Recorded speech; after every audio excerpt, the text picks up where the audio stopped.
Nderuar miq, do të flasim për aktualitetin politik, po shkojmë drejt ditës së javës, ndërkohë që ende protesta vazhdojnë. Po ashtu dhe zhvillimet politike në kuvend kanë qenë të nxehta ditën e sotme me përplasje, në qendër ka qenë dosja Aruba. Gjitha këto ne do t'i flasim me mikun e emisionit ton, avokatin Gylsen Zhima. Avokat, përshëndetje, faleminderit. Përshëndetje, faleminderit për ftesën. Faleminderit. Avokat, si në çfarë ritme shikoni protestën? Së pari duhet kemi parasysh që protesta është një mjet demokratik për të kundërshtuar drejtimin e vendit apo keqeverisjen e vendit në kuptimin demokratik pra të revoltës popullore e cila gradualisht shfaq atë revolucionin e mundshëm në sektore të ndryshme të vendit, pra të keqeverisjes apo të keqeverisjes të vendit. Duhet kemi parasysh që protesta nuk ka kuptim të kemi me atë aspektin e asaj që themi vazhdimisht një protestë e cila duhet ketë sa më shumë njerëz. E rëndësishme është që te kjo protestë ka prezencë, ka paraqitje njerëzish të cilët dalin dhe protestojnë kundrejt kësaj qeverie dhe marshojnë kundrejt kësaj qeverie nëpër Tiranë. Pra do të thotë që te kjo protestë nuk presim përveç se marshimit asnjë gjë tjetër për sa i përket protestës. Por nga ana tjetër, presioni që i është bërë nga kjo protestë qeverisë, opozitës në tërësi, mesazh tek shoqëria në tërësi, që ky popull nuk flen gjumë, ky popull nuk është i heshtur, ky popull nuk është pasiv, ky popull ka dëgjuar dhe i dëgjon ata të cilët qeverisin apo keqeverisin vendin, drejtojnë partitë e tyre apo nuk drejtojnë partitë e tyre në kuptimin e gjë politik, sigurisht populli jon dha mesazhin e qartë që ne jemi këtu, ju mos veproni pa mendimin ton. Por nuk është se ka një lëvizje nga shumica. Ju e mendoni se brenda një muaji apo pothuajse 10 ditësh do të kemi një reagim të një pushtet që ka 13 vite në mënyrë të menjëhershëm të reagojë dhe të nënshtrohet pakicës, sepse do të keni parasysh se për qeverinë ajo quhet një pakicë në rrugët e Tiranës dhe nuk quhet një shumicë. Pra duhet kuptojmë bashkarisht që nuk mundet një pushtet absolut të ketë një përgjigje apo një dakordsi apo një mesazh vijimi që shiko, ne jemi këtu shpejt për të vepruar dhe për të përgjigjur apo për të refuzuar apo të shfuqizuar apo anulluar kërkesat që kanë protestuesit. Prandaj ju duhet ta dini që kjo kërkon kohë edhe nga njëra palë dhe nga pala tjetër, por nga ana tjetër duhet kuptojmë që kërkesat e protestuesve janë kërkesa tërësisht politiko-mjedisore, sepse lidhet për Zvernecin, në Sazanin edhe për Shqipëria nuk shitet, dhe pastaj në aspektin kryesisht politik të zotit Rama për të dhënë dorëheqjen. Pra janë kërkesa të shumta të cilët kanë pothuajse pikën e fundit ose të fillestare, merreni si të doni, dorëheqjen e zotit Rama. Por te kjo protestë, për mendimin tim, materializohet urrëtia ndaj zotit Rama dhe ndaj qeverisjes apo keqeverisjes së Partisë Socialiste kundër Partisë Socialiste ose Partisë Punës, të jemi realist, 85 vite në politikën shqiptare dhe kundrejt çdo individi që do të shikoni tani e tutje të godasi rrethin e tyre brenda Partisë Socialiste. Pra, kjo protestë nuk ka rëndësi më a u rrëzua apo jo zoti Rama, po e rëndësishme e kësaj proteste është urrëtia ndaj zotit Rama, urrëtia ndaj Partisë Socialiste, Partisë Pune dhe urrëtia kryesore ndaj komunizmit, sepse atë brenda thënë poshtë komunizmin. Pra mesazhi është tepër i qartë. Avokat, do bëri diferencë në diaspora apo protestuesit nga brenda në këto 18 ditë? Si, në cilin kuptim? Ardha e tyre nga jashtë që i dha më shumë shtys, apo fakti që edhe brenda kishte pak kënaqësi? Nuk që edhe nga jashtë ka pasur ardhje, ka pasur thirrje, mobilizim, Madje duket është në datë 21 që është vendosur një tjetër protestë kombëtare, pra që do të marrë përmbajtje, duke pritur mbrëm një nga protestuesit tha që tani nuk është se po i presim të vinë vetëm me avion, por edhe me autokolon makinash. Po, dakord me ty. Por dua të pyes diçka. Me shumë respekt për diasporën tonë, kudo që ndodhet, me shumë respekt, pas një ironi, por me seriozitet absolut. Kodi jon zgjedhor i dha të drejtën atyre të zgjedhin përfaqësues të tyre. Shumica e tyre votuan PS, PD dhe parti shumë të vogla po pak. Por Tirana, kryeqyteti, pra venalit këtu, i dhanë mandate partive të reja politike. Të jemi realist. Pra ju thoni që ndryshimi nga brenda, jo nga jashtë. Bravo. Pra, nga jashtë nuk ka se si t'importohet ndryshimi kur ne e vuajmë politikën shqiptare. Një emigrant që jeton jashtë vendit, të jemi realist, nuk vuan pasojat e keqçeverisjes që ne kemi këtu. Ai vuan pasojat, që kjo është e vërtetë që nuk është se ai vuan 100% pasojat ose merr 100% të mirat. Atëherë i bie që këtu hapim debatin edhe për votën e tyre. Jo, shiko, unë nuk e hap debatin për votën e tyre, sepse derisa u normua, unë nuk jam ai që të cenoj sigurinë juridike, thjesht përmirësime kërkohet, Ju po e hapni sepse tek i thoni që ndryshimi vjen nga brenda, atëherë ata pse të kenë vendimarrje i bie. Jo, ndryshimi nga protesta vjen nga brenda, sepse nuk janë të gjithë emigrantët cilët shkojnë nga ora 19:00 tek protesta edhe protestojnë aty. Emigrantët shqiptarë ose diaspora shqiptare ka një natyrë tjetër të protestuarit dhe për sa i përket jetesës, ajo nuk jeton 24/24, ajo mund të komunikojë me njerëzit e saj që kanë në atë, por e vërteta është që ka distancë të kuptuarit zhvillimin, padrejtësinë dhe mënyrën se si jetohet në Shqipëri. Ti mund të kesh parasysh në aspektin parimor që këtu ka një padrejtësi, por ti si një person që jeton në një vend të huaj, nuk koncepton disa ngjarje në Shqipëri duke qenë në Shqipëri, por i koncepton duke qenë në Itali, në Greqi, në Austri, në Kanada, në Amerikë, kupton? Dhe ka tjetër natyrë të menduarit, sepse ti ku jeton atje mendon ndryshe, nuk mendon për disa gjëra të cilat nuk i përkasin fare korrupsionit apo element të korrupsionit, atje nuk i përkasin dhe s'kan lidhje fare, ndërsa këtu në Shqipëri çfarë të shikosh, të dëgjosh bëhet të merri çameti. Pra, natyra të menduarit, natyra e vlerësimit në aspektin politik, sigurisht që diaspora shqiptare ka një rol të rëndësishëm në jetën edhe promovimin edhe trashëgimimin e kulturës dhe traditave tona në botë, por ana tjetër, nga ana politike, duhet kemi parasysh që ata votojnë, por e vërteta është që duhet të kuptojnë për kë votojnë, çfarë votojnë dhe çfarë duan të marrin, sepse unë kam bërë debat me një studio tjetër për diasporën dhe kam thënë jam dakord që të votojnë, por puna është ajo që votojnë a materializohet si përfaqësim në hallet e tyre. Pra të them një shembull të fundit dhe ta mbyllim këto. Për shembull, ku mund të cenohet diaspora? Shumë e thjeshtë, do ta them shumë thjesht. Unë jetoj në Shqipëri dhe një nga diaspora i bën një paditë civile për t'ia marrë pronën. Si e kupton ai person që unë po ja marr pronën?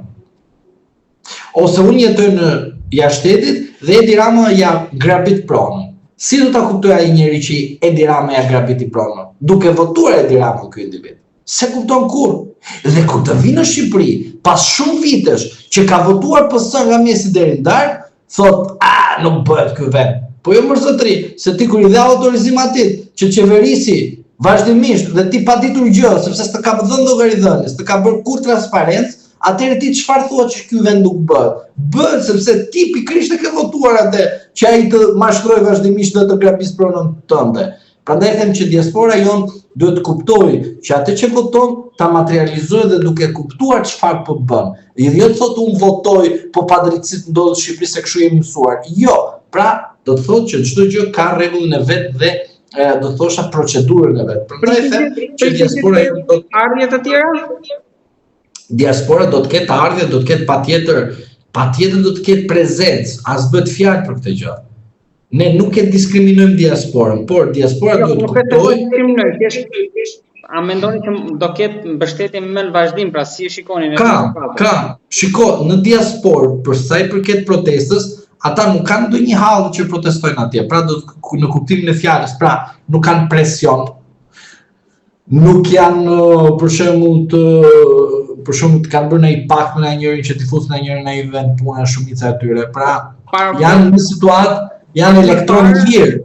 Pak më parë ju më tha që ishte edhe presioni për votën. Po kush? Presioni për votën nga ata afërmit në Shqipëri. Edhe një presioni nga vota për sa i përket diasporës është në mënyrë të veçantë sipas rastit. Pra, unë nuk mund të them gjithë avokatët janë sekser, as gjithë gazetarët janë gjëbavxhi. Edhe s'mund të them të gjithë diaspora që kanë në hall për votën. Tani, një pjesë e tyre mund të ketë një problem, pra mund të bëjë disa qoka, po tani unë se disi ku t'ja bën dhe si ja bën qokën, po nga aspektin e përgjithshëm, ne duhet të themi që po, ata kanë lidhje me Shqipërinë, ata protestojnë në vendet e tyre sepse janë elektron i lirë, ka një pjesë të tyre që nuk mund ta bëjnë, por nga brenda, nga vetja e tyre, duan të reagojnë kundrejt kësaj keqeverisje, sepse kjo gjëja që i bën diasporës, një mashtrim që shiko ti nuk vjen më në ambasadë ose në konsulat të marrësh një certifikat, nuk është e vërteta, se shërbimi është më keq. Kur ta vjedh ty pronën ai që ti je në Francë, je në Austri, je në Kanada, je në Amerikë, dhe ta vjedh ai të bëjë gjyq në mungesën tënde, ta vjedh ai me një VKM, ta vjedh ai dhe ta grabit me një vendim të Këshillit të Bashkiak, ta vjedh ai dhe ta grabit me një oligark që e bën pasanik brenda një dite, atëre këtu kush ka për qop, kujt? E kupton tani se si e them? Pra, ti kur e voton, i ke për qok atit, por qytetari duhet të ndërgjegjësohet që mos vazhdoj t'i bëj qok. Kupton? Pra, kjo është thelbi. Kush do jetë ka ardhur momenti është janë pjekur kushtet që lëvizja ta ketë drejtuesin e saj? Se kështu është, ndoshta disa mendojnë që është pabusull. Disa mendojnë që vërtet është pabusull, por ka shënjestër Ramën dhe Berishën. Pra ideja janë të ndryshme, thjesht ne po diskutojmë. Shiko, unë jam i këtij mendimit, të them vërtetën. Nuk duhet të ketë përfaqësues. E di pse nuk duhet të ketë përfaqësues? Po jo për shumë kohë. Një sekond. Sepse kjo nuk është protesta e parë dhe e fundit. Në rast se kjo do të kishte përfaqësues, ta garantoj që kjo protestë do të ishte e fundit. Sepse do t'i faturohet dikujt ky dështim në rast se dështohen kjo protestë. Me mospatjen e një përfaqësuesi, por duke pasur shumë faktorë që ndërhyjnë dhe përfaqësojnë në mënyrë tërthorazi protestën, Zoti Rama e ka shumë të vështirë të kapi kryesorin. Dhe çfarë ka bërë Zoti Rama dhe Zoti Balla kryesisht? Është marrë veç me protestuesit. Kjo çfarë bën? Çdo protestues e bën akoma më të fortë sepse shkon në shesh dhe shtohet sa më shumë sheshi. Pra aty ku dohet të paksohet, aty shtohet. Pra do të thotë që përfaqësimi nuk ka kuptim. Unë them diçka tjetër. A mos ka ardhur koha për ndërmjetësim? Këtu është sekreti. Nuk vazhdojmë aty ku e lam bisedën herën e kaluar, ndërmjetësimi amerikan. Bravo, pra do të thotë ne duhet të themi qytetarëve shqiptar, nuk duam përfaqësues, po duam ndërmjetësues, sepse në rast se ne lexojmë historinë e vendit tonë, ne do të shikojmë gjithmonë me marrëdhënie me Italinë, me marrëdhëniet me Greqinë, marrëdhëniet me sovjetikët, marrëdhëniet me shtetet me Kinën, kemi patur ndërmjetësime. Pra, mos të harrojmë që ne trashëgojmë një histori ndërmjetësimi në të shkuarën. Pra, ADN-ja jonë, mënyra e shtetformimit, të gjitha ato kapacitetet tona që kemi në përbërje historike dhe institucionale, nënkuptojnë qartazi ndërmjetësimin. Dhe tani, kush do të jetë faktor, dhe këtu është e gjithë loja, jo e përfaqësimit, dëgjoj Dilber, jo e përfaqësimit, se tani ke dy aksioner të fuqishëm në botë që janë në Tiranë. Gjermaninë dhe Amerikën. Amerika po të sjell ambasadorin brenda muajve në vijim, se kaloi nga Senati. Besoj nga korriku është tuaj. Po mirë, do jetë vapër atë, vapër Ramë, vapër Berisha, për gjithë me radhë. Po tani dëgjoj, e gjitha kjo që po ndodh tani në këtë situatë është pak e vështirë në aspektin politik për të kuptuar. Sepse ajo çfarë do shfaqet në sy të publikut do jetë krejt ndryshe nga ajo çfarë është bërë në prapaskenë. Pra, edhe ne duhet i themi qytetarëve që në shumicën e rasteve të marrëveshjeve politike, prapaskena është më rëndësishme se sa skena. Pra, në rast se shkojmë në qeveri teknike apo qeveri kalimtare, sigurisht që diçka në prapaskenë është luajtur. Tani do të luajmë në rolin e prapaskenës çfarë mund të jetë luajtur. Për shembull, deri në 2027 Berisha mund të heqë dorë nga politika dhe të lejë partinë tek një person tjetër. Rama po ashtu të njëjtën mënyrë largimi. Pra, të dy bashkë largohen brenda 2027-s. Jo kuptoni që marrëveshja. Tek ndërmjetësimi avokat që ju thatë, e keni fjalën që mund të ketë një qeveri teknike me bekimin amerikan. Po, unë atë besoj dhe do jetë me bekim amerikan dhe në rast se ndërhyjë Gjermania do të thotë që do të jetë qeveri kalimtare me integrimin evropian në fokus. Pra, t'ja themi qytetarëve ta kuptojnë. Në rastin që ndërhyjnë gjermanët dhe i shikon një prezencë të shtuar, pra shikon për shembull, t'ja bëjmë një mënyrë figurative tani. Shikon ambasadorin gjerman dhe ambasadorin amerikan. Dhe flasim po njësoj për të njëjtën gjë. Do të thotë që është futur edhe Gjermania në lojë. Shkon në qeveri kalimtare për integrimin evropian.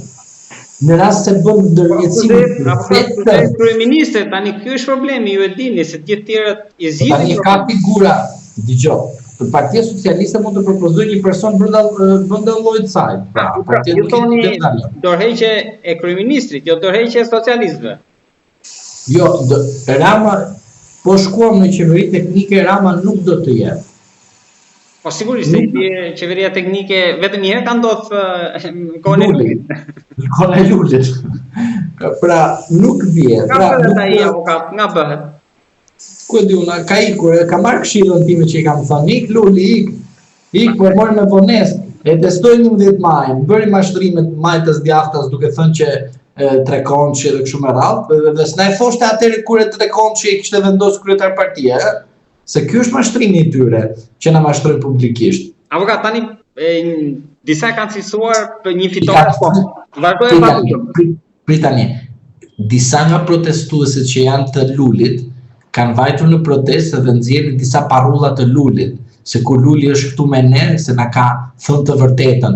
Edhe unë dua t'i them këtyre, por shiko, Luli do të kishte thënë të vërtetën në vitin 2013 kur u bë për herë të parë kryetar partie. Jo tani është vonë. Ja vazhdo tani. Pra, Luli nuk është zgjuar akoma. Avokat, disa e kanë cilësuar si fitore. Si fitoren e parë të flamingove një amendament në Parlamentin Evropian. Është edhe diskutimi që u bë atje. Ai amendamenti ka hapur diskutime në fakt dhe interpretime ndryshme mes qeverisë dhe opozitës. Sepse disa interpretojnë që ka të bëjë me faktin që kërkohet moratorium për zonat e mbrojtura, rikthim të ligjit i vjetër, ndalim të gjithë pra pezullim të investimeve, përfshirë atë në Zvërnec. Kjo që ndodhi në Parlamentin Evropian, çfarë ishte avokat për t'ia thënë popullit qytetarëve më thjesht me 2-3 fjalë, pra pa fjalë më dha, jo amendamente, jo ndryshime, jo mëse, jo thash. Por çfarë vendos atje? Me kujdes. Çdo vit çuditërisht raportin për Shqipërinë e bën një eurosocialist, që është në të njëjtën kohë edhe eurosocialist, edhe te internacional socialist ku bën pjesë edhe Partia Socialiste. Tani prej tani mos më ndërpret. Ky tani thot ka korrupsion, Balluku e procedoi gabim, pra rasti Balluku procedoi gabim gjithë situatën e drejtësisë në Shqipëri. Paparazia është në kulmin e saj, por Shqipëria po ecën përpara. Dhe në të njëjtën kohë, një eurodeputete nga Hollanda mos gaboj, mbajti një qendrim në Parlamentin Evropian lidhur me rastin e Zvërnesit për edhe Flamingo. Tani, duhet keni parasysh diçka. Nota për të fajtur për të antarësuar në Bashkimin Evropian nuk kalon as nga Tirana, as nga Brukseli, drejt për së drejti, por kalon përmes të gjitha shtetet anëtare të Bashkimit Evropian. Raportet që dalin vit për vit është si puna e atyre statistikave që duhet të dalin për shkak të nevojës që të themi që këtu ka një monitorim. Monitorimi. Ju po thoni si për zgjedhje, se këto zgjedhje ishin të mira, por ishin më të mira se kaluara. Monitorimi i vërtet real për politikën shqiptare dhe për hallet e shqiptarëve vjen brenda 2028. Në 2028, pavarësisht raporteve pozitive që nxjerr një antar i socialistëve evropian dhe të internacional socialist për Shqipëri, për shkak se është Rama akoma në pushtet pra në 2026, na thot që në 2028 do të shikoni një politik tjetër të Bashkimit Evropian. Mos them 2027 në qershor, një vit si sot, por hajde, po e çojmë deri në 2028 dhe ti e din shumë mirë duke bërë që nuk ka bëjmë me datat. Sidomos me amerikanët.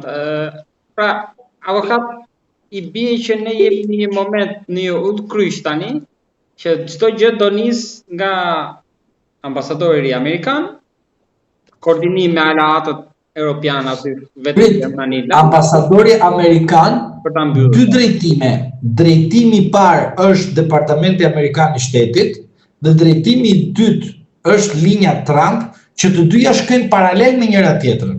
Mos ta sjellin nga jashtë kryeministrin, se ne kemi figura dhe jashtë.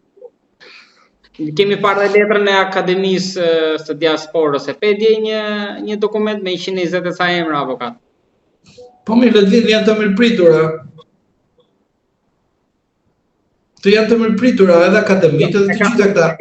E kam fjalën për vazhduar të që ju thatë se para sa vitesh në Kosovë, Atifete Jajaka u zgjodh presidente me zarf. Tak, doli emri nga zarfi. Mos jeti njëta situatë këtu, e kam fjalë. Ku është Adi Jajaka? Ku është ajo? Atë po e qajnë, po nuk po e gjenë avokat, sepse ajo në krahasim me atë që ndodhi më pas, nuk ishte konfliktuale dhe Prandaj, dua t'ju them që kryeministri i ardhshëm i Shqipërisë apo kryeministri i ardhshëm i Shqipërisë është për t'u parë dhe për t'u pritur në një moment të caktuar që do vi shumë shpejt, apo me ta bëjmë pikpyetje. Do vi shumë shpejt. Ne para në fund vitit ishte edhe një grua që u lakua shumë në Zoj, Elea Ypin, nëse më bani mend. Problema ato ishin në prallat e Edi Ramës që të bënte intrigën e radhës, por e vërteta është që Ramës i doli nga jashtë parashikimit protesta. Ramës për të parë ka dalë një protest jashtë parashikimit. Avokat, tani më lejo të pyes dhe për aksionet e spakut të ditëve të fundit, kemi parë disa goditje të biznesmenëve. Sipas njoftimeve nga prokuroria bëhet fjalë për drogë, pastrim parash, toka, falsifikime, zaptime. Nga dosje të mëdha në Jug, deri sot që ishte njëra në kadastrën e Diprës. Pra, po goditen prona deri tani në epokën e Klodian Brau, si drejtuesi i Spakut, nuk kemi parë një politikan të arrestuar. Pavarësisht se Berisha tha sot që Rama po përgatit arretisjen e Ballukut në Greqi. Nuk kemi parë. Po do avokat na marrin. Ndërkohë që është fokusuar tek ajo që ne kemi diskutuar më parë dhe ju e keni theksuar, do jetë një mandat që do goditet pushteti ekonomik. Oligarkia. Jemi dakord që e kemi thënë. Jo. E kam thënë ekonomik, oligarkik mix. Dhe aty do të trazirat me njëri tjetër, do përplasim njëri tjetër. Besoj se ishe i qartë me këtë. përgjigje që ju dhash në përplasje. Do të kuptoni që situata që është krijuar nga vetë pushteti ekonomik, të themi të vërtetën, pushteti ekonomik, i cili u fut në një kurth, dhe të themi drejt për së drejti tani e tutje, dhe jam shumë i gëzuar për të thënë, sepse pushteti ekonomik, përmes reklamave dhe publicitetit, përmes analizëve të paguar që bënin lavazh spakut nga mjesi deri në darkë, shkojmë në atë që ne themi vazhdimisht, kanë bërë kaq shumë lavazh se sa ja kanë bërë gropën vetes duke paguar analistët të cilët në një kohë të caktuar thonin që spaku është shpresa e shqiptarëve, kundërkohë do jetë gropa e buxhetit të shtetit për shqiptarët. Pse e them pikërisht këtë gjë?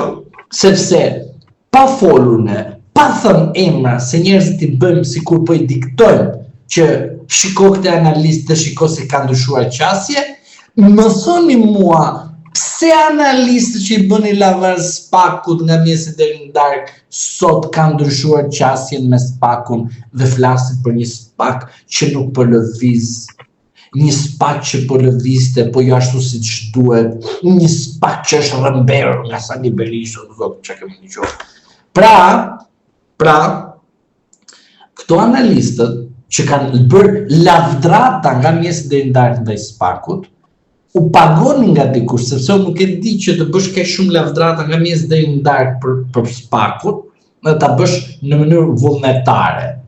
Se tjetër është të bësh kritika si bëj unë kritika, tjetër është i faktosh kritikat me fakte të tjera të cilët nuk përputhen për shkak se mënyra se si vepron spaku sigurisht që i bën qokën qeverisë, pra nuk ka përputhshmëri në aspektin asaj që duhet të shërbejë spaku në të vërtetë, por ka një disinformim të spakut nga këta analistë të cilët janë paguar nga pushteti ekonomik, që nesër do të jenë statistik e vetë atyre që kanë dhënë lek spaku, do shpëtoj Shqipërinë, shqiptarët, shkoni tani vetë atje, çka keni pagu, shkoni tani dhe të ballafaqoheni me ato që keni pagu që po jetojnë në mënyrë të paanshëm dhe janë të certifikuar nga të huaj dhe kështu edhe gropa kështu nga mjes deri në darkë. Ndërsa tani shkojmë tek pushteti oligarkik dhe ky pushtet ka qenë më i zellshëm, po të shikoni analistët që ka pas rreth vetes kanë filluar duke ndryshuar qasje për spakun. E dini pse këtë gjë? Sepse po pikërisht nga këta të pushtetit oligarkik që paguheshin nga taksatora që merreshin PPP, TTT dhe këto me radhë, i bënin lavazh spakut. I keni gjuar të gjithë këta analistë se si shprehen sot për spakun? Shkoni, merrni dhe dëgjoni çfarë nga lavazhier kanë filluar duke goditur dhe grushtuar spaku dhe çdo prokuror dhe GKK-on. Nuk dua të them emra, jo se nuk më mban, se kam thënë do të bëj të tjerë ditë, por ata të cilët na ndjekin, kemi thënë disa emra, por e vërteta është që këta individ që ju kanë mashtruar nga 2020-a, duke mashtruar për një spak të paanshëm të pavarur, erdhi momenti të flasin tek ju dhe thojnë më falni, po asnjëherë se bëra këta përgjithësi, ja futën vetës, i bërën grop vetës, po ama ta thojnë me seriozitet, nga ma ta thojnë dhe ta pranojnë që janë ngulën vetës nga pushteti ekonomik më i lartë që ka marrë pushtete dhe para pa hesap, dhe nga pushteti oligarkik që ka marrë para pa hesap. Prandaj, jemi në një situatë për mua shumë pozitive. Kur do arrestohet oligarku i parë, avokat? Kur do? Kur do arrestohet oligarku i parë? Ja kanë marrë, tani ndaloje. Oligarku. Avokat, është diçka këtu, se kam dëgjuar shumë këto ditë. Gjitha këto që po bën spaku tani, po bën, domethënë e kanë marrë guximin vet apo janë amerikanët pas? Po. Është ajo të përdore në 2025 në 11 maj. Tani po të flak sepse ta kam unë nevojën, se çfarë kisha me fitova. Pra, janë apo s'janë ata? Ore ta thash, në 11 maj të përdora, tani do të flak. Dhe tani tek flakja shkoj gjeje vetë se përgjithësia është individuale. Kush tha ti të merresh me mua? Pra janë zot të vetes. Kush spakistat? Pa spakistat pa marrë urdhër nga 11 maj nuk shkojnë as me vend. Pra, e vërteta është që ata të cilët janë në SPAK, 20 shejtorët e SPAK-ut, janë në urdhrat e Partisë Socialiste të zotit Rama, sepse ajo duket qartë kjo gjë. Pra, ti si ka mundësi, për shembull, do t'jap një rast ty, se beson, prapë se beson, bëj kështu prapë kokën. Dëgjoj mua. Por dëgjoj pak tani. Do të flasim në aspektin procedurial tani. Dëgjoj mua, ta dëgjoj populli jon që na ndjek. Ata që na ndjekin. Dëgjoj pak. Procedimi penal dhe hetimi pasuror për këta ka nisur në 2021. Tani, mund të më thot dikush mua, si ka mundësi spakistët në 2021-shin, 2022-shin, 2023-shin nuk gjetën prova, kalun zgjedhjet lokale 2023-shin, kalun zgjedhjet 2021-shin, kalun zgjedhjet 2025-s, euro, grop dhe leku fuqizonte, euro lidhje me bank, me kështu me bursat ndërkombëtare, leku nuk e di ku i bjen bursat kombëtare dhe ndërkombëtare, dhe fuqizohet leku kundrejt euros, dollarit, të gjitha këto, më fal, këto spakistat e partisë ku ishin, nuk shikonin realitetin, nuk thyenin lek kur dilshin jashtë shtetit, apo ja sillshin gati. Hajde tani. Kush do jetojë edhe këta që ja sillshin gati, është mohabet tjetër tani kjo. Hap klapa, mbyll klapa, është mohabet tjetër. Prandaj them unë, duhet të ndërtojmë një SPAK tjetër. Do të flasim tani të vërtetën, po një SPAK të hetoj SPAK-ën. Aty është që do të flasin ame. Aty është kjo që po të them unë, kush ja bënte lekët ato eurot edhe nuk shikoni realitetin me sy spakistat. Se ti mendon se spakistat nuk korruptohen Dylberë, ti mendon se spakistat nuk korruptohen spakistat. Se spakistat kanë nga plepat 1, pra disa plepa 1 ishin të korruptuar dhe këta plepa 2 janë të pa korruptuar. Unë mbyll dhe vetingo avokat tani, kështu që i bie ata që janë brenda sistemit janë të pastër. Po, dhe tani ato që do bën të pisët. Se kështu i bie. Pra, i pastruan dhe tani do shkojnë te origjina e tyre të bën të pisët.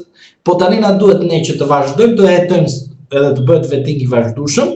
Çfarë na duhet? Një SPAK tjetër që të hetojë edhe këta që hetuan dhe gjykuan, edhe këta që do gjykojnë, dhe këta tani do bëjnë statistikë. Dëgjoj këtë të fundit, se kjo do mbetet, vaj mend, po pak më vonesë. Të atyre që do të bëjnë statistikë. Drejtësia e re është bërë statistikë? Jo. Na duhet një drejtësi e re, që të bëjë drejtësinë e vjetër, që duhet kjo e reja, statistikë. Njaf statistika me politikën. Pas kemi dhe shumë për të folur kësaj vere, kështu që unë të falenderoj shumë, do jemi në kontakt se parrire do marrë protesta. Do flasim në mënyrë të vazhdueshme, sepse është detyra jonë të informojmë dëgjuesit që na kanë respektuar, na respektojnë vazhdimisht, na dëgjojnë, i falenderojmë për like-et e tyre dhe për mënyrën se si ata shprehen dhe na dëgjojnë, sepse ne kemi thënë vazhdimisht që ne po bëjmë atë që duhet të jetë manuali për të kuptuar më gjerë ato që shfaqen në mënyrë të ngushtë në për ekranet të IS100, edhe në ekranet të tjera. Sigurisht falenderimi kryesor shkon për ata edhe për ju për bashkëpunimin apo. Gjithë, falenderit shumë, gjithë të mirë.